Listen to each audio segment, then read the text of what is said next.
Good morning friends. આજના લેક્ચરમાં આપનું હાર્દિક સ્વાગત છે। ધોરણ 10 ગણિતની અંદર આંકડાશાસ્ત્રમાં આપણે સ્વાધ્યાય 14.2 કે જે બહુલકને લગતો આપણો સ્વાધ્યાય હતો એ આપણે કમ્પ્લીટ કર્યો છે। હવે એની અંદર અમુક વિદ્યાર્થીઓને જે મૂંઝવણ કે જે તકલીફ હતી એ હતી કે ભાઈ અર્થઘટન કેમ કરવું। દાખલા તરીકે પહેલો પ્રશ્ન છે ને આ તમને એવું કીધું હતું કે તમારે મધ્યક અને બહુલક, હું પહેલા પ્રશ્નમાં એ વાત કરું છું સ્વાધ્યાય 14.2 ની અંદર કે જેમાં તમારે અર્થઘટન કરવાનું છે બંને જવાબોનું। तो अर्थघटन નો મતલબ શું થાય? જો તમને બહુલક કોને કહેવાય અને મધ્યક કોને કહેવાય ખબર હોય તો તમે એને આધારે તમે અર્થઘટન કરી શકો। હવે એ દાખલાની આપણે વાત કરીએ સ્વાધ્યાય 14.2 ના પહેલા પ્રશ્નની, તો એની અંદર જે રકમ જે છે, રકમમાં તમને દર્દીઓની ઉંમર આપેલી છે અને સામે એમના દર્દીઓની સંખ્યા આપેલી છે। તો તમે જ્યારે મધ્યક મેળવશો તો મધ્યકનો મતલબ શું થાય? It is one kind of average. Average એટલે શું થાય? સરાસરી। મધ્યક જે છે શું દર્શાવે છે? સરાસરી। તો આને આજે તમારો જે જવાબ આવે એના આધારે તમે અર્થઘટન કરી શકો કે દર્દીઓની જે ઉંમર છે એની સરેરાશ આટલી ઉંમરની નજીક આવે છે। દાખલા તરીકે ફોર એક્ઝામ્પલ ઉંમર જે છે આપણે એમ સમજીએ ફોર એક્ઝામ્પલ 40.5 આવી તો તમે એવું લખી શકો કે ભાઈ દર્દીઓની જે ઉંમર છે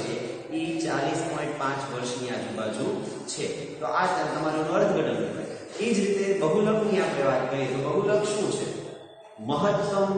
વાર રિપીટ થતું હતું, મહત્તમ વખત પુનરાવર્તન થતું અવલોકન। તો એ પણ તમે જવાબના આધારે લખી શકો કે ભાઈ દર્દીઓમાં મહત્તમ ઉંમર આટલા વર્ષની છે। એટલે બહુલક માટે મહત્તમ શબ્દ વાપરવાનો છે, મધ્યક માટે શું વાપરવાનો છે? તો કે સરાસરી અથવા સરેરાશ। ક્લિયર? તો આ બે વસ્તુ તમારે ઉદાહરણ સ્વાધ્યાયના પહેલા પ્રશ્ન માટે ધ્યાનમાં રાખવાની હતી।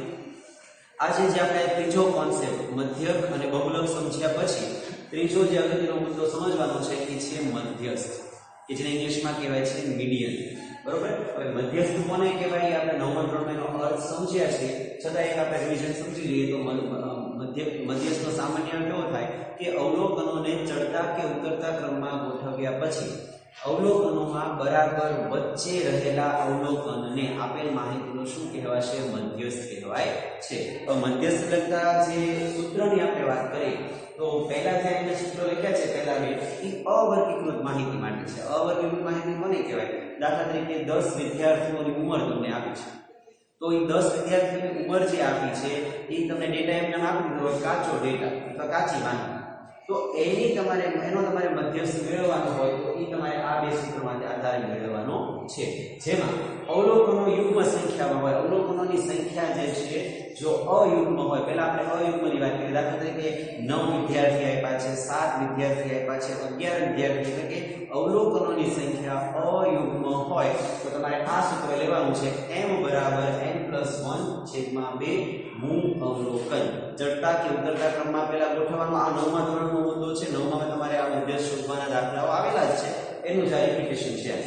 અને જો યુગ્મ જે અવલોકનો જે છે એની સંખ્યા યુગ્મ હોય, બેકી સંખ્યા, દાખલા તરીકે 10 છે, 12 છે, 6, 8, 12 આવા પ્રશ્નો આવા તમારે સંખ્યા આપી હોય તો એ યુગ્મ સંખ્યા કહેવાશે। તો એનું જે સૂત્ર શું બનશે? તો કે m = n/2 મૂળ અવલોકન વત્તા, આ ખાસ ધ્યાન રાખવાનું છે, આમાં n/2 વત્તા 1 છે। આની જેમ આયા નથી, બે અલગ છે। n/2 ભાગાકાર કર્યા પછી જે જવાબ આવે એનો સરવાળો 1 ની સાથે મૂળ અવલોકન અને આખાના છેદમાં 2। તો આ જે છે એ નવમા ધોરણનું રિપીટેશન છે। નવમા ધોરણમાં તમારા આ દાખલા આવેલા છે। હવે 10મા ધોરણ માટે આપણે જે સૂત્ર જોવાનું છે એક જ સૂત્ર છે મેઇન, અને એ મોટા ભાગે આપણે વર્ગીકૃત માહિતીમાં કોની માટે યાદ રાખવાનું છે? સતત આવૃત્તિ વિતરણ માટે। સતત આવૃત્તિ વિતરણ કોને કહેવાય? જેની અંદર વર્ગ આપ્યા હોય અને આવૃત્તિ, દાખલા તરીકે 0 થી 10, 10 થી 20, 20 થી 30 આવા વર્ગ આપ્યા છે, એની સામે તમને એની આવૃત્તિ આપી છે, તો એને તમારે સતત આવૃત્તિ વિતરણ ગણવાનું છે। તો એની અંદર તમારે બે સૂત્ર યાદ રાખવાના છે। પહેલું શું નક્કી કરવાનું? મધ્યસ્થ વર્ગ। જેમ આપણે બહુલકની અંદર બહુલકીય વર્ગ નક્કી કરતા હતા, કઈ રીતે? કે મોટા મોટી આવૃત્તિ હોય એની સામેનો વર્ગ એટલે બહુલકીય વર્ગ થઈ જાય। તો મધ્યસ્થમાં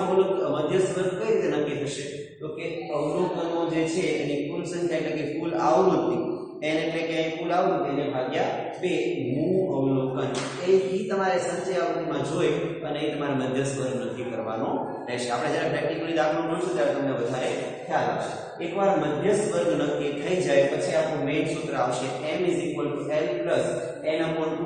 dφ/f * h। હવે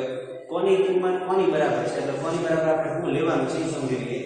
f એટલે શું થાય બહુલકના દાખલાની જેમ જ છે જ્યાં આપણે બહુલકીય વર્ગ માટે જે અધસીમા લેતા હતા એની જેમ અહીંયા આપણે મધ્યસ્થ વર્ગ માટે અધસીમા લેવાની છે દાખલો આપણે ગણશું ત્યારે તમને ખબર પડશે ઓલામાં જેમ હાઇલાઇટ કરતા હતા એ રીતે આપણે હાઇલાઇટ કરવાનું છે પછી CFI નો મતલબ શું થાય તો CF એટલે શું થાય ઇંગ્લિશમાં કહેવાય ક્યુમ્યુલેટિવ ફ્રીક્વન્સી સંચય આવૃત્તિ હવે સંચય આવૃત્તિ કોને કહેવાય એ પણ આપણે ગણાવીશું એના આધારે તમને એક ખ્યાલ આવી જશે આવૃત્તિઓના સરવાળા કરતા જાવ અને જે નવું કોલમ તૈયાર થાય એને આપણે સંચય આવૃત્તિ કહીશું ચોક્કસ વ્યાખ્યા યાદ રાખવાની જરૂર નથી માત્ર તમારે સમજવાનું છે કે CFI નું કોલમ કઈ રીતે તૈયાર થશે તો CFI એટલે શું આવશે તો કે આપણો જે મધ્યસ્થ વર્ગ છે એની ઉપરના વર્ગની સંચય આવૃત્તિ પછી f એટલે શું તો કે આપણો જે મધ્યસ્થ વર્ગ છે એની જે આવૃત્તિ હોય એને તમારે f તરીકે કન્સિડર કરવાનું છે અને છેલ્લું h એટલે વર્ગ લંબાઈ પણ વર્ગ લંબાઈ કઈ લેવાની છે તમારો જે મધ્યસ્થ વર્ગ હોય એની જ વર્ગ લંબાઈ જોવાની બીજા વર્ગની વર્ગ લંબાઈ જોવાની છે નહીં અને સૌથી અગત્યનું જે આપણે પરિણામ તમને પૂછાય છે આ મધ્યસ્થના મુદ્દામાંથી ઈ આ પરિણામ છે ને ખાલી જગ્યામાં ખરા ખોટામાં અથવા એમસીક્યુમાં હોઈ શકે કે આ અગત્યનું પરિણામ છે એમાં તમને ખાલી જગ્યા કોઈ પણ આપી હોય અથવા તમને ફેરીને પણ પૂછી શકે તો આ સૂત્ર આ પરિણામ જે તમારે યાદ રાખવાનું છે 3 મધ્યસ્થ બહુલક વત્તા 2 મધ્યક આને ટૂંકમાં આપણે લખવું હોય તો એનું જે બહુલક માટેનું સૂત્ર છે એ આને આધારે બને છે અને અહીં સમજાવવા માટે લખું છું બહુલક જે છે એની કિંમત કઈ હોય તો આ પ્લસ છે આ સાઈડ છે તો શું થઈ જશે માઈનસ એટલે તમે લખી શકો 3m 2x બાર બહુલક આ 3m 2x બાર બહુલક તો બહુલકની કિંમત તમે આ રીતે મેળવી શકો તો આ તમારે મધ્યસ્થ માટેના અગત્યના પરિણામો જે છે એ આ રીતે યાદ રાખવાના છે હવે મધ્યસ્થની સમજૂતી માટે હું તમને અહીંયા પહેલો દાખલો સ્વાધ્યાય 14.3 હવે એની અંદર પેલા રકમમાં જે કીધું છે આપણે સમજી લઈએ નીચેનું આવૃત્તિ વિતરણ એક વિસ્તારમાં 68 ગ્રાહકોની માસિક વીજ વપરાશ દર્શાવે છે અને આ માહિતી પરથી મધ્યસ્થ મધ્યક અને બહુલક ત્રણેય માપ મેળવવાના છે ઇન શોર્ટ આપણા ત્રણેય સ્વાધ્યાયનું રિપીટેશન થઈ જશે તમે એક દાખલો કરશો એટલે હું આમાં તમને માત્ર મધ્યસ્થ જ શોધાવડાવું છું અને સમજાવડાવું છું મધ્યક અને બહુલક બધાએ જાતે ગણવાનું છે આ દાખલા માટે તમે જગ્યા રાખી શકો કોલમ માટે આપણે ખબર છે મધ્યસ્થ માટે એક જ કોલમ બનાવવાનું છે જે કયું આવશે તો કે સંચય આવૃત્તિનું અહીંયા કોલમ બનશે પછી બહુલક માટે કઈ કોલમ ન હોય રકમના બે કોલમ છે એ છે મધ્યક માટે બીજા તમારે ત્રણ વિધાનના કોલમ બનાવવાના છે તો એની માટે તમે જગ્યા રાખી શકો એટલે આખો દાખલો તમારે કમ્પ્લીટ થઈ જશે તો હવે આપણે પહેલા મધ્યસ્થ માટે આપણે સમજી લઈએ મધ્યસ્થ માટે એક જ કોલમ બનાવવાનું છે અને કયું કોલમ છે સંચય આવૃત્તિ કઈ રીતે બનશે ખાસ સમજવાનું છે સંચય આવૃત્તિ કે જેને આપણે કહીશું CF ઇંગ્લિશમાં કહેવાય છે ક્યુમ્યુલેટિવ ફ્રીક્વન્સી એટલા માટે CF તરીકે આપણે એને ઓળખીએ છીએ CF નું કોલમ તૈયાર થાય કેમ આ આવૃત્તિ જે આપેલી છે એ 1 by 1 એકમાં એકબીજામાં શું કરતા જવાની ઉમેરતા જવાની પહેલો દાખલો છે કે એકલન કરાવ્યું છે 4 જે છે એમાં લખી નાખવાના 4 અહીંયા જે જવાબ આવે એની અંદર તમારે નેક્સ્ટ આવૃત્તિ એડ કરતા જવાની 4 + 5 એટલે 9 જે જવાબ આવ્યો 9 એની અંદર ફરી પાછા કેટલા ઉમેરવાના 13 જવાબ ત્યાં આવશે 22 આવ્યા એની અંદર જે આયા પછીની આવૃત્તિ હોય 20 તો 42 + 14 તો 56 + 8 એટલે 64 અને 64 + 4 એટલે 68 આ રીતે તમારે માત્ર સરવાળા કરીને CFI નું કોલમ તૈયાર કરવાનું છે અને સરવાળો જે છે છેલ્લો સરવાળો ખાસ જોવાનો અહીંયા હંમેશા તમારી જે કુલ આવૃત્તિ આપી હશે જે તમને રકમમાં પણ કીધું છે 68 ગ્રાહકોની સંખ્યા આ બંને ટેલી થઈ જાય જો આ બેમાં ભૂલ હોય અહીંયા તમારે અલગ સંખ્યા આવે તો સમજવાનું કે CFI ના કોલમમાં આપણે કંઈક ભૂલ કરેલી છે આ CFI નું કોલમ તૈયાર થઈ જાય પછી આપણે સૌથી પહેલા હેડિંગ આપવાનું જે અગત્યનું છે મધ્યસ્થ વર્ગ કઈ રીતે મળે સૂત્રમાં પણ મેં તમને સમજાવ્યું છે પહેલા મધ્યસ્થ વર્ગ અને પછી મેઇન સૂત્ર તો મધ્યસ્થ વર્ગ માટે m m એનો સંકેત છે n ના છેદમાં 2 મૂળ અવલોકન n એટલે કેટલા છે તો કે 68 ના છેદમાં 2 મૂળ અવલોકન તો જવાબ આવશે 34 મૂળ અવલોકન આ અડધું સ્ટેપ અહીં પૂરું થયું 34 જે આવે છે એ તમારે જોવાના છે ક્યાં તો કે CFI માં કઈ એવી સંખ્યા છે સંચય આવૃત્તિ છે કે જેમાં 34 સૌથી પહેલા આવે છે તો અહીં તમે જોશો 42 માં 34 આવી જાય 22 માં 34 નો આવે તો આ 42 જે છે એની સામે આ રીતે આપણે તમારે બોક્સ કરી નાખવાનું અને આ જે આપણે વર્ગ આવે છે એ સામેનો લખી નાખવાનું તેથી 125 થી 145 થી શું થશે આપણા માટે તો કે મધ્યસ્થ વર્ગ હવે મધ્યસ્થ વર્ગનો મતલબ શું થાય કે તમારો જે જવાબ જે છે તમારો મધ્યસ્થ જે છે એ કોની વચ્ચે હશે 125 અને 145 ની વચ્ચે જવાબ આવશે તો આને આધારે તમે અલગ અલગ કિંમતો હવે નક્કી કરી શકશો જેમ કે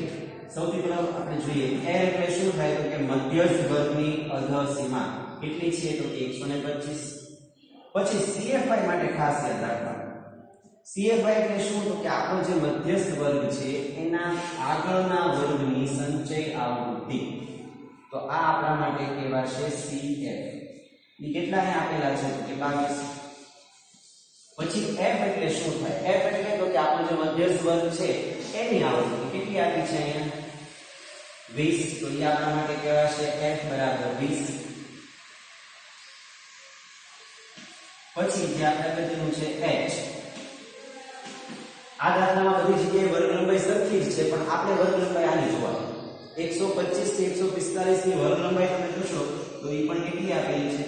20 જ આપેલી છે આ આટલી કિંમતો જે છે કે જે આપણે સૂત્રમાં મૂકવાની છે તમારે મધ્યસ્થ વર્ગને આધારે નક્કી કરવાની તો આને આધારે આપણે મધ્યસ્થને શોધશું એનો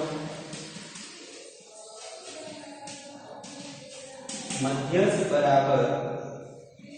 l plus n ના છેદમાં 2 minus CFI upon F એને ગુણ્યા H તો બધી કિંમતો આપણી પાસે છે માત્ર કિંમત મૂકવાની છે l એટલે કેટલા છે 125 તો એ લખાશે પહેલા 125 n ના છેદમાં 2 હવે l ના છેદમાં 2 નો આન્સર તમારે જે અહીં આવ્યો હોય મધ્યસ્થ વર્ગમાં જે n ના છેદમાં 2 નો જવાબ કેટલો આવ્યો છે કે 34 તો એ પહેલા આપણે લખશું કૌંસમાં અહીંયા 34 માઈનસ CFI કેટલી આવી છે તો કે 22 તો એ પણ આપણે લખી નાખશું 22 એના છેદમાં F કેટલો આપેલો છે તો કે 20